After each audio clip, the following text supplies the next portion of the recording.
السلام عليكم البنات، كي دايرين؟ لاباس عليكم؟ مزيانين؟ نتمنىكم تكونوا بخير وعلى خير وفي صحه جيده ان شاء الله واحسن الاحوال. اليوم نقدم معكم يعني معسلات رمضان والعيد الصغير ان شاء الله. بالنسبه للاعياد كيجيو زوينين وهمويين. عندي هنايا 800 غرام ديال اللوز.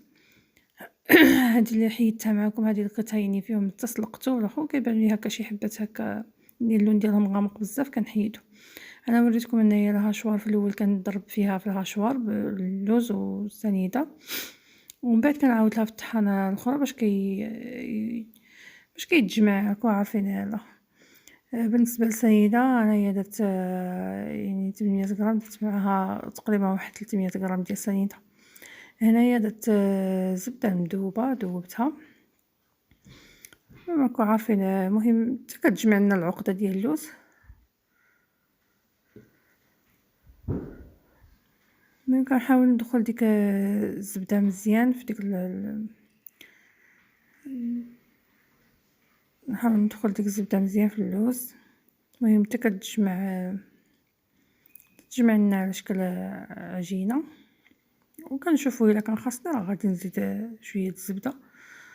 انايا غادي نضيف عليها واحد شويه ديال المزهر، ما غاديش نكثر المزهر لحقاش غادي نضيف النكهه في هذا في البريوات ديالي، غادي نزيد النكهه. المهم كما ولفنا يعني كنشوفوا العقده ديال اللوز دائما بالقرفه ومزهر والزبده. المهم انايا غيرت، انا سبق لي جربتهم بالنكهه ديال البرتقال وعجبتني هذيك المذاق ديالها.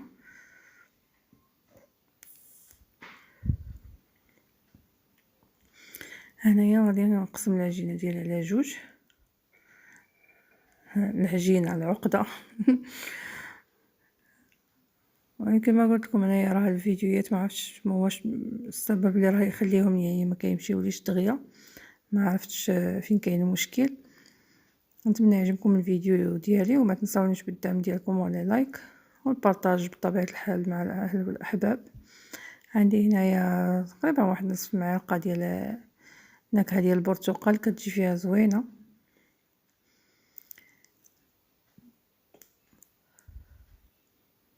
المهم انا ما كنديرش غير القرفه، كنعوضها بالنكهه. اللي بغى القرفه يحيدها، لا يحيد المذاق ديال البرتقال ولا اي نكهه اخرى.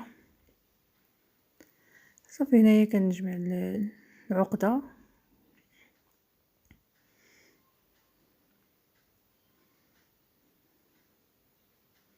غادي ندير العقده ديال اللوز في بلاستيكه او سلوفان باش ما كتنشفش.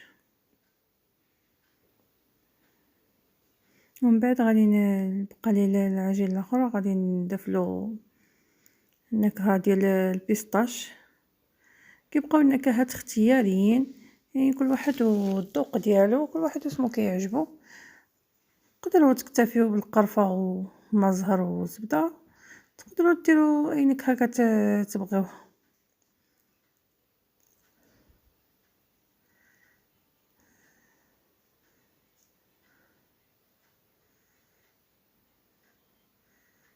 صافي غادي نعجنها مزيان. صافي ومن بعد غادي نجمع العقدات ديالي ديال اللوز، غادي نجمعهم في بلاستيكات ديال السلوفان، وغادي نحاول نخدم بهم. دابا غادي نشكل البريوات ديالي كما كتشوفوا هنايا. انا قطعتهم يعني ماشي كبار بزاف وماشي صغيورين عاوتاني بزاف، موين. الورقه هنايا قطعتها موين. صافي هنايا كما شفتوا معايا انايا بديت خدمت فيهم. هذه ديال النكهه ديال البيستاش خديتها غادي نخدم بها ان شاء الله سيجارات ومحينشات. هذه ديال اللوز صافي كنهز بلا ما تبقاو عاد تكوروهم كوارات صغار ولا، صافي كنهز واحد القياس اللي غادي نشكل به البريوه. المهم هاد الطريقه انايا كنوريها هنايا في هاد المرحله، يعني بالنسبه للناس المبتدئات. يعني كنحاولوا نبسطوها واحد شويه. صافي وهذاك التالي ديال الورقه غادي ندير فيه الدقيق مع الماء.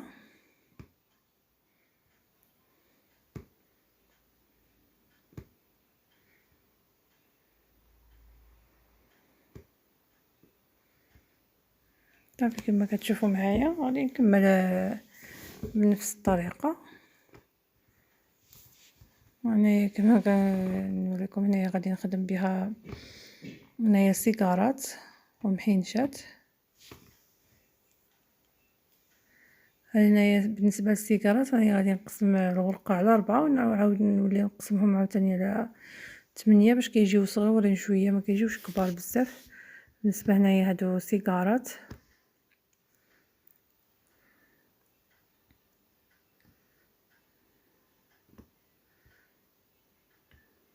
صافي كنجي هنايا حتى للراس ديال ديك الورقه وكندير لها واحد شويه ديال الماء والدقيق.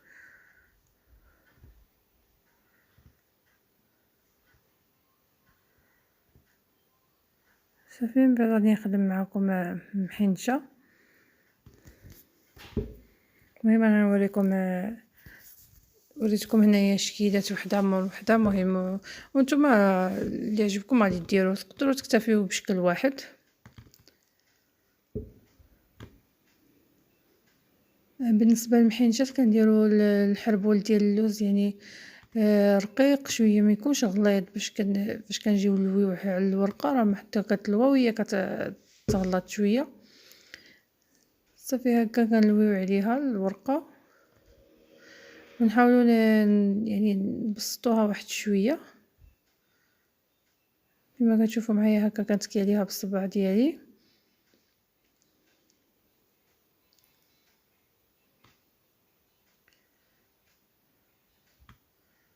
بحال هاد الطريقه هذه كنتكيو عليها. صافي من بعد غادي نشكلوها على شكل محينشات صغيورين. هنايا داك الزوائد كنحيدوهم بطبيعه الحال.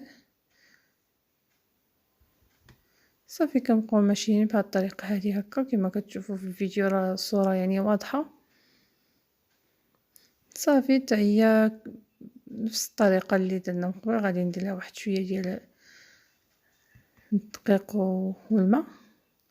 صافي نحاول نلصقو مزيان باش ما يتحلوش في القليان.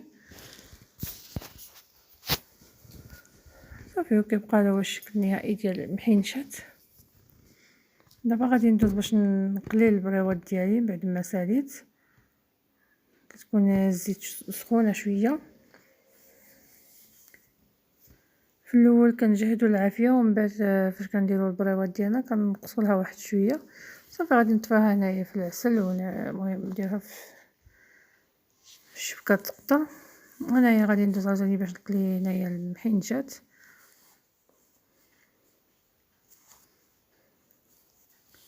حتى هما نفس الطريقه.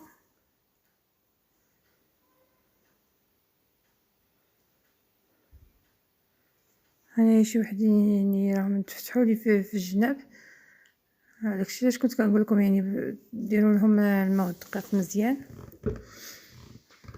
انايا راني حيدت الاولين وهادو اللي بقاو لي في التالي كما كتشوفوا راه تما واحد جوج حبات ولا ثلاثه راهم محلولين. صافي من بعد غادي نحيدهم يستقطروا في الكسكاس او الشبكه.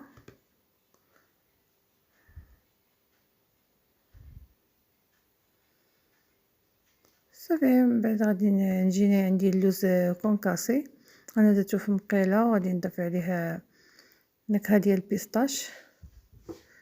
تقدروا ديروا الكاوكاو كونكاسي، ولكن انا كنفضل اللوز، عنده مذاق زوين.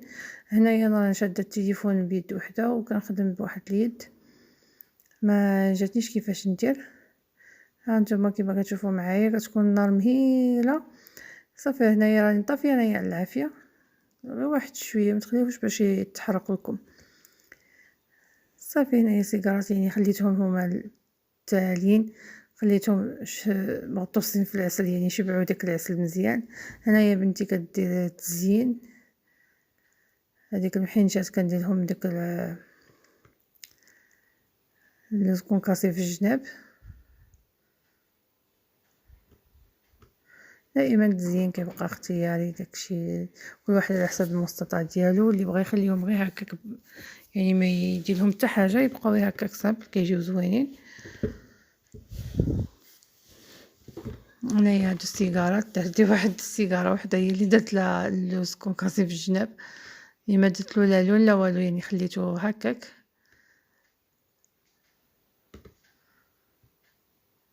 صافي هنايا تكملهم حتى هما، وكنديرهم في كويغطات صغيورين.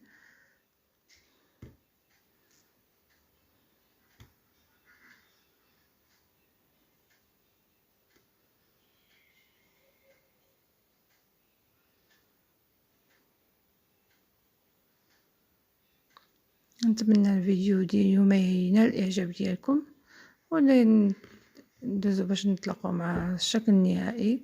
كما كتشوفوا معايا هنايا بعد ما سالينا المهم بلاطو يعني كيبان زوين هكاك، وبريوات والبحينتات راه يعطيو واحد المنظر زوين، وفي المذاق حتى هو بالنسبه للمذاق ديال البرتقال ولا ديال البيستاش راه كيجيو زوينين. وكما كنوريكم هنايا يعني راهم شاربين العسل وكيجيو رائعين في المذاق. ونتمنى نتلاقاو في فيديو اخر ان شاء الله.